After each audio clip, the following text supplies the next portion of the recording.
So Freemasonry up to that point had been very, very much involved with just the craft of building buildings. It had been a guild in this country, and each country had their own type of masonry or Freemasonry. There was no sense of it being a worldwide fraternity where religious belief or race did not matter. Before that, it had been very racial and very religious, but Bacon turned it into a truly international society. This international society would also come to the New World. And while Bacon's Rosicrucians would maintain a position of careful anonymity, the Order of Masonry would stretch its hands in America to the very heights of power. Nowhere is the Masonic presence more clearly seen than in the design of America's capital city, Washington, D.C.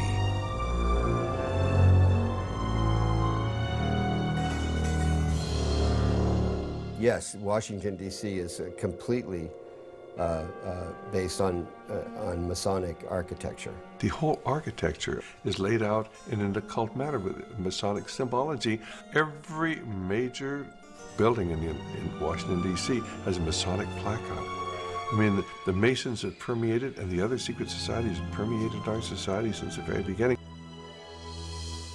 In his book, The Secret Architecture of Our Nation's Capital, author David Oveson confirms the esoteric influence of Masonry in the design and building of Washington, D.C.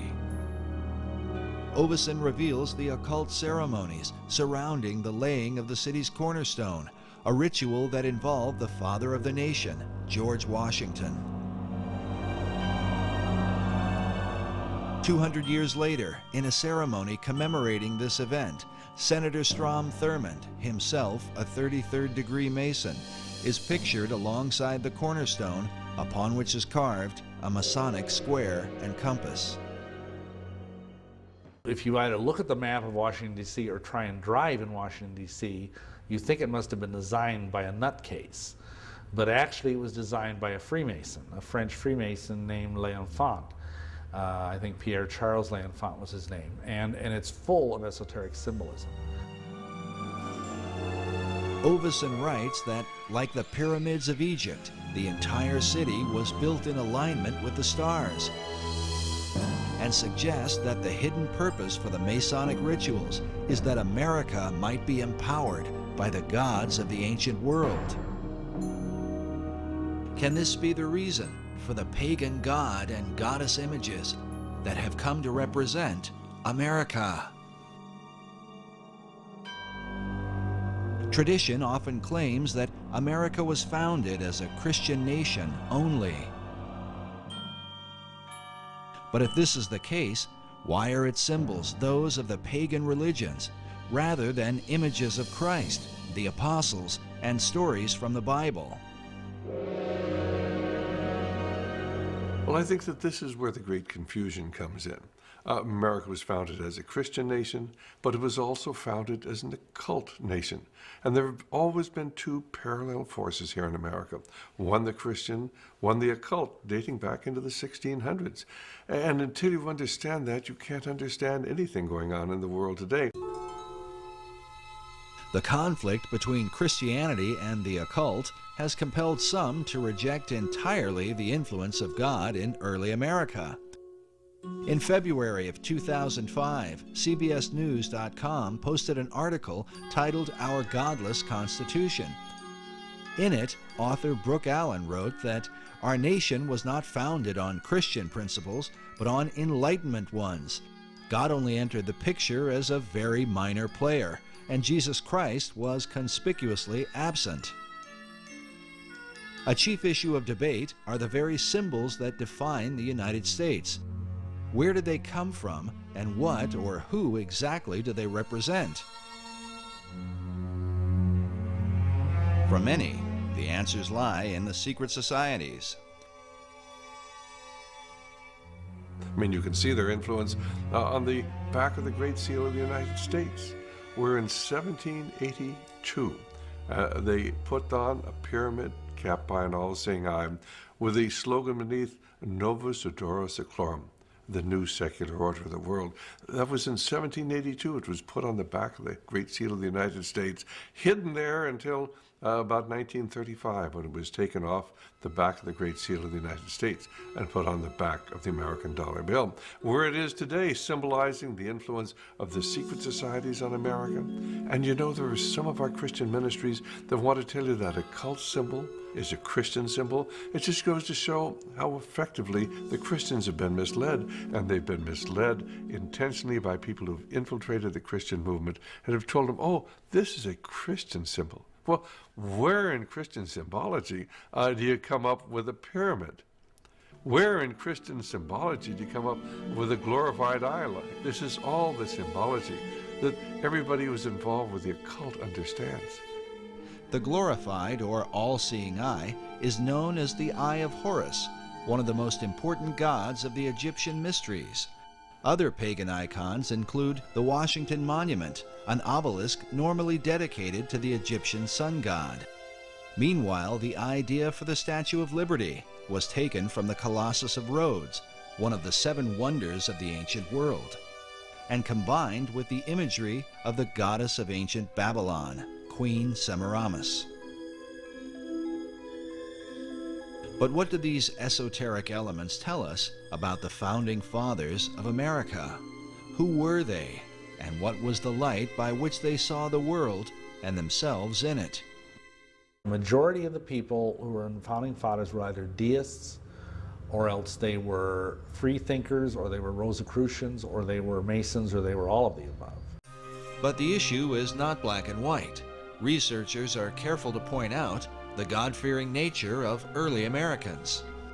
If we take the founding of America as the time when the Puritans came over, if that's the time that was taken, and the landing of the Pilgrims, you remember, and that date there, if that was taken as the founding of America, there was no question. These are solid Christians, out, and they were looking for freedom. They did not want to be persecuted by either the church in England, which was the Anglican church, so the Puritans would have been persecuted as dissenters. Nevertheless, so if we take that date, that era, when the Puritans came over, they were coming over seeking freedom, religious freedom, and so they wanted to settle the land and build their little churches and worship the Lord as He told us to do, and in the manner in which He told us to do in the Scriptures. That's what they wanted to do. So without question, it was settled in the beginning as a Christian nation, an opportunity to come over freely.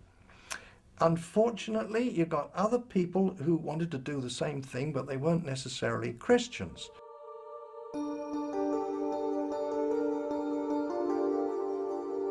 By far, the chief source of contention is the involvement of the Founding Fathers with secret societies, namely Freemasonry. Certainly at the time when the Declaration of Independence was signed, many of these people were involved in Masonry, no question at all about it. But it wasn't because they were dedicated to the esoteric principles of Masonry. Many of these people were strong Christians. In America, initially, the men that were elected, I believe 90% of them were all God-fearing men. People, you know, on the esoteric side want to say, oh, this was a Masonic country. And there's an element of truth in that, because certainly there were many Masons, you know, once America was established, who were working in key positions. I believe the truth is somewhere in between, as it usually is, the two extremes. It's a timeless struggle. Both sides of this power struggle are in full play. The sides of the secret societies, trying to push forth the new Atlantis. And so it doesn't surprise me that most of these men in the Continental Congress or the signings of the Declaration of Independence were Masons or whatever. That doesn't surprise me. It doesn't even bother me, because I know that underneath them is a vast horde of people that were biblical Christians. Masonry's history with America is filled with both mystery and controversy. Because of its secrecy, and because its members are bound by terrible blood oaths, Masons are reluctant to come forward with testimony. It's a secret society. It has always been a secret society. And to reveal anything about these secret societies ensures your death. And people who've tried to expose Masonry, even to this very day, risk their lives in doing it. Yet from the shadows, some light appears. When you actually go into Masonry in the first 3 degrees, why, you promise that if you are ever reveal any of the secrets of Masonry in the first degree, why you'll have your tongue cut out, and you'll have you'll be buried in the sands of the sea up to the level of your neck at the level of low tide. And at the second degree, I believe they cut out your heart. And the third degree, they're going to cut out your entrails and burn them.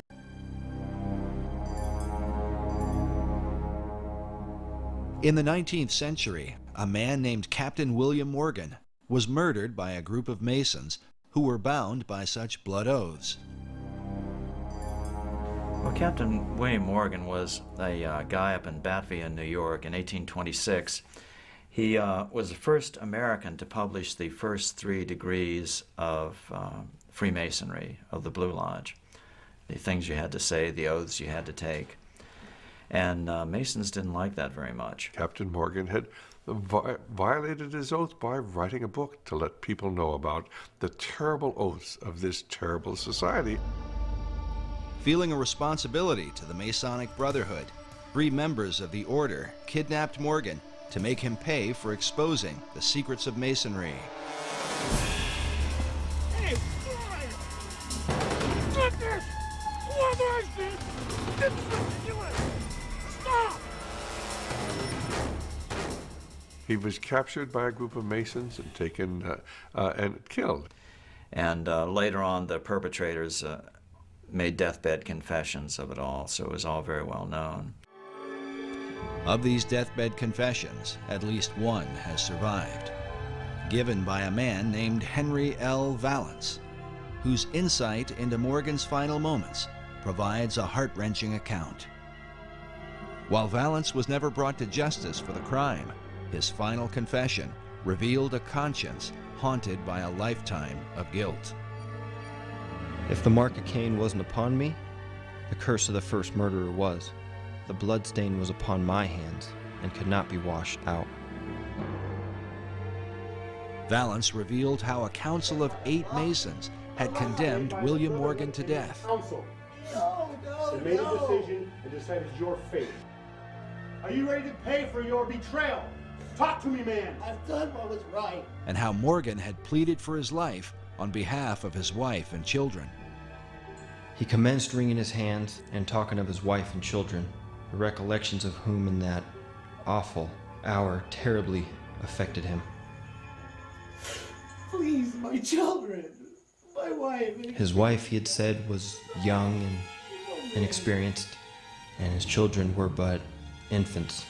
You should have thought about that before you turned us in, before you wrote the book. May God have mercy on your children, because we will not have mercy on you.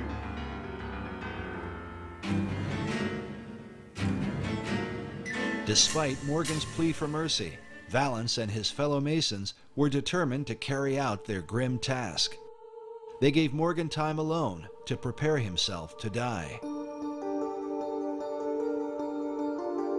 How Morgan passed that time, said Valance, he could not tell, for everything was quiet as a tomb within.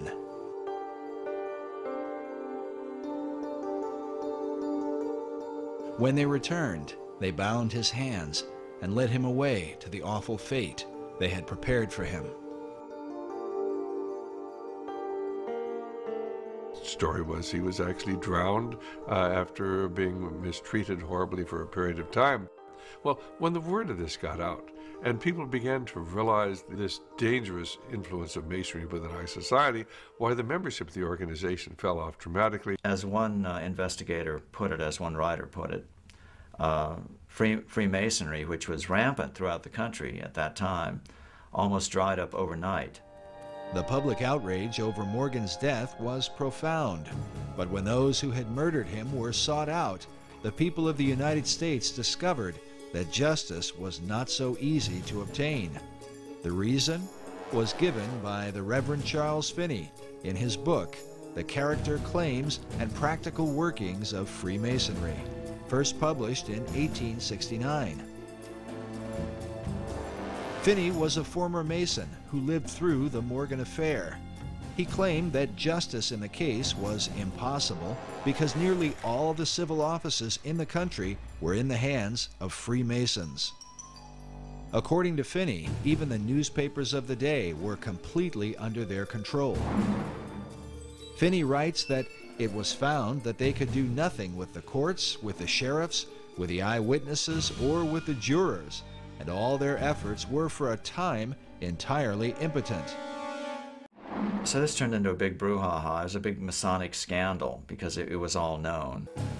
The Morgan incident became an issue of national importance, not simply because a man was murdered, but more importantly, Americans began to realize that their supposedly democratic country was being secretly controlled by the Masonic Brotherhood. And this led even to separate political parties, being anti-Masonic political parties being formed, and they were even called the Anti-Masonic Party. They ran candidates for president, and they were significant parties. They weren't just minority parties, so it was a really big deal. The Anti-Masonic Party was the first third party in American politics, and eventually became the Whig Party, which is more widely recognized. The party itself was led by former President John Quincy Adams, who wrote a collection of letters and essays against Freemasonry. How can you have a free society when you have people who belong to these secret societies and have sworn these terrible blood oaths? You can't have a free society. And that's what John Quincy Adams was writing about. Adams wrote, "I do conscientiously and sincerely believe that the order of Freemasonry, if not the greatest, is one of the greatest moral and political evils." As a result of the Morgan incident, a series of official investigations took place. In 1829, a New York State Senate committee published its findings on Masonry, stating that its members were found in almost every place where power is of any importance. 5 years later, in 1834, a joint committee in Massachusetts reported that Masonry was, quote, "a distinct independent government within our own government and beyond the control of the laws of the land by means of its secrecy." Well, the influence of Masonry has always been here since those days. And of course, within 15 or 20 years, why the membership of Masonry had reconstituted itself. It said they got down to only about 5,000 members there when Masonry was really exposed. But people soon forgot about the terrible things that had happened. And the fact that if you were a Mason, they really would kill you. Most people look upon Masonry as simply a fraternity, and these oaths have no meaning. But tragically, they do. A monument was erected in Batavia, New York, and remains to this day, in remembrance of what happened to William Morgan. The inscription on its base reads, "To the memory of William Morgan, a native of Virginia, a captain in the War of 1812, a respectable citizen of Batavia, and a martyr to the freedom of writing, printing, and speaking the truth. He was abducted from near this spot in the year 1826 by Freemasons and murdered for revealing the secrets of their order." The monument goes on to tell the reader where they can find the historical records that document the Morgan account.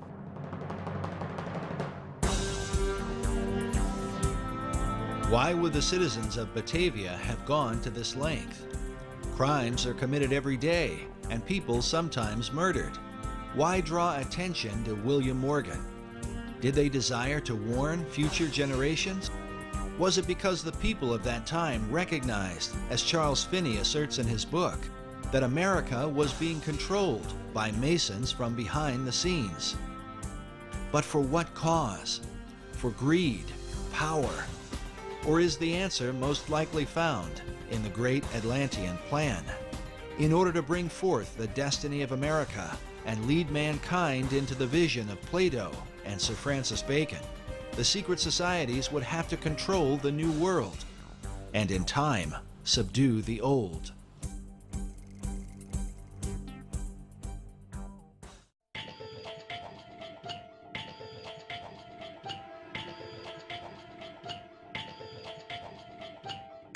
But how to bring about this utopian empire? In his writings, Sir Francis Bacon called for a universal reformation of the whole wide world. To bring about this reform, some believe the secret societies launched a world revolution. People do not understand that our revolution was the first in a series of revolutions that began in 1776 and extended right up until the Cuban Revolution in 1959, when Fidel Castro came to power. And this is a series of revolutions to transform the world. While most Americans did not fight the War of Independence for the cause of global revolution, it is undeniable that secret societies played an important role and that many of America's founders were Freemasons. Many of them were Masons, but they were into Masonry because, of course, this was the only way that they could protect themselves. This was the only way they could keep from being found out. So they were plotting a revolution. They had to have a means of maintaining their secrecy. I think Masonry was in fact used as a built-in network, a secret network in which to foment the American Revolution. They didn't have to put a network together, it was already there. All they had to do was sort of ride on the back of Freemasonry to make the American Revolution work.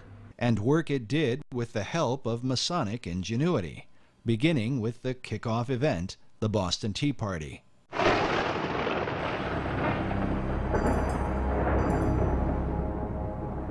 And what was the Boston Tea Party? Who was behind that?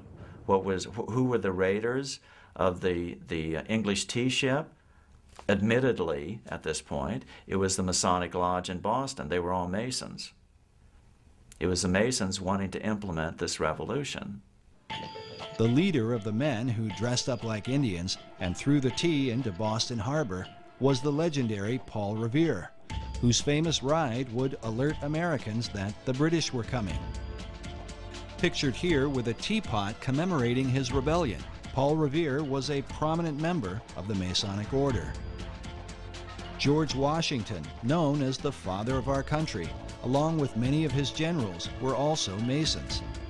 Yet Washington's involvement with Masonry is hotly debated. Our information is that he did not do anything with the Masonic Lodge for the last 30 years of his life. The debate centers around a letter written by George Washington to the Reverend G.W. Schneider on September 25, 1798, just 15 months before Washington's death. In the letter, Washington says specifically, "I must correct an error you have run into of my presiding over the English lodges in this country. The fact is, I preside over none, nor have I been in one more than once or twice within the last 30 years. And in Washington's case, I defend him by saying the Masons are very secretive.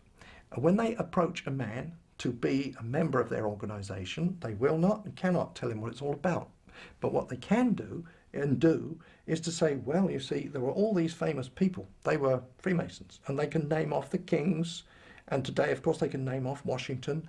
And so the candidate will then argue to himself, well, who am I? I'm just a little guy, you know, or I might be a senator, but nevertheless, who am I compared with these? If it was good enough for them, surely it's good enough for me. If it's secret, it's going to be a good thing. So they get in, and they're not told the whole story. They're not told in the first, second, or even third degree. They're not told the whole story, but little by little, as they acquire more knowledge and as they are deemed to be faithful to the cause, they are told more. And that's just how they get the people in. It is only fair to mention that many Masons continue to insist that Washington was very active in the craft. Yet there is no debate about the Masonic membership of Benjamin Franklin, who is deeply involved not only with Masonry, but a whole variety of secret societies in America, in England, and in France.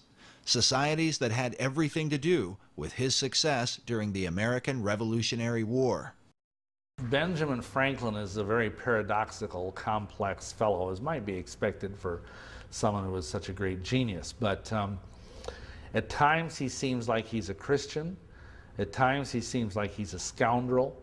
At times it seems like he's a Luciferian, and at times it seems like he's a Rosicrucian.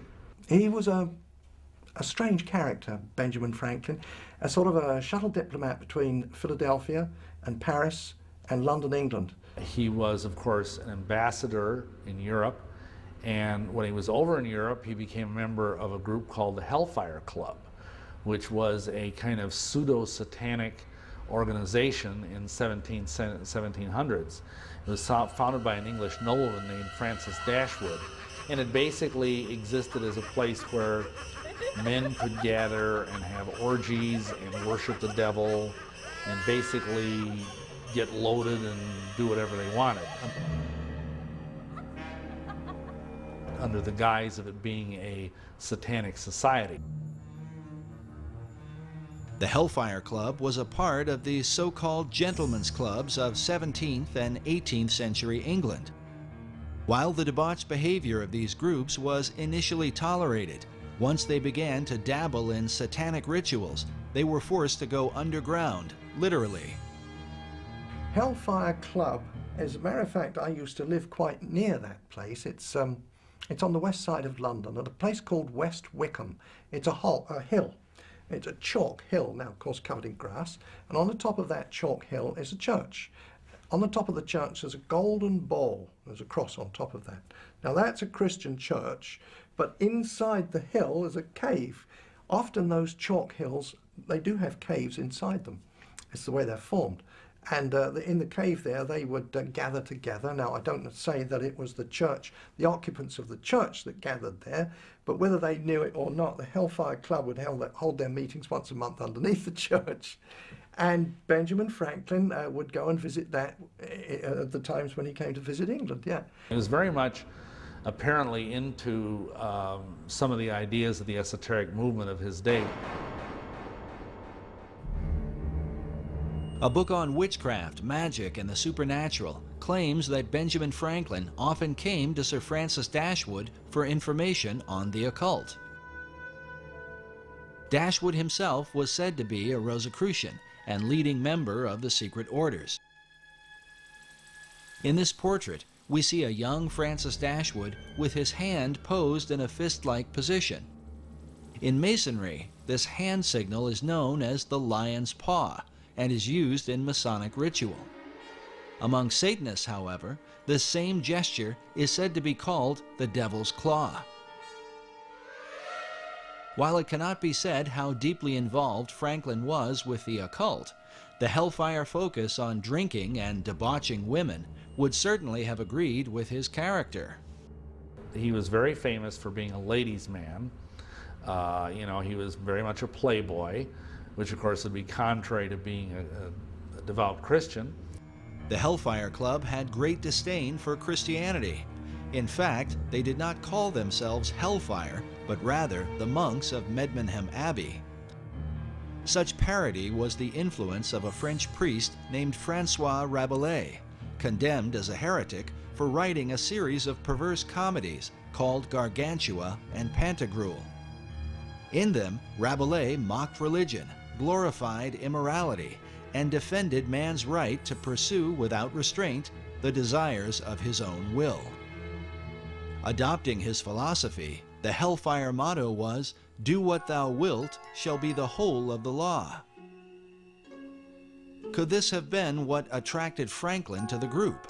An opportunity to escape the puritanical tendencies of America, while in England to pursue lusty desires that would have been openly condemned by his fellow countrymen, at least at that time. But more than a century later, the Hellfire motto would be adopted by British occultist Aleister Crowley, who was often called the wickedest man in the world. Like Francis Dashwood and the Hellfire members, Crowley took part in satanic rituals, most famously at his Abbey Thelema in Sicily, a name taken from Francois Rabelais' anti-Christian parodies. Crowley's hatred for Christianity was so intense he often referred to himself as the Beast of the Apocalypse from the Book of Revelation. He was a Freemason and a Rosicrucian who made Do What Thou Wilt famous through the 20th century, with followers like L. Ron Hubbard, the founder of Scientology, Harvard professor and drug guru Timothy Leary, and even Beatles founder John Lennon. Crowley is often credited with sparking the 1960s cultural revolution, the do-your-own-thing mentality dedicated to sex, drugs, and rock and roll. What could be called the modern legacy of men like Franklin, Dashwood, and the Hellfire Club.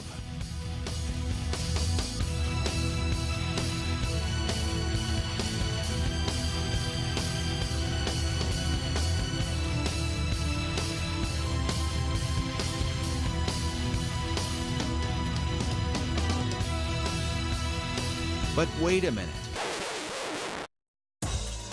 Obviously, it cannot be said that Franklin's involvement with the Hellfire Club is to be fully equated with the often crazed activities of a man like Crowley or even Timothy Leary.